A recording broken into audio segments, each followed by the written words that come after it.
How to hard reset Onikuma T27 Gaming Earbuds. You're going to want to do this for one of two reasons. The first one is if you're only getting sound out of the left or the right ear because they've become unpaired with one another. This will fix that very often. Also, if it's not connecting to your phone or it's not connecting to Bluetooth or pairing or something like that, a factory reset can fix a lot of these issues. And also, if you just want to have it kind of wipe off all of its pairing history so you can set it up like new, we can go ahead and do that.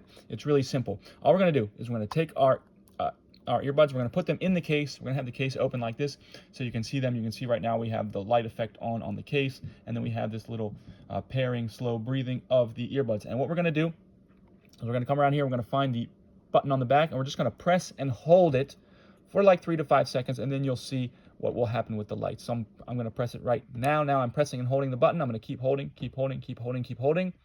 and then see that little the light went to flashing, and now it has been reset and it goes back to the state that it was in before. You can go ahead and set these up like new. If you're interested in these, there'll be a link below. Also, if you could leave me a like if this helped, I'd really appreciate it. Thanks a lot.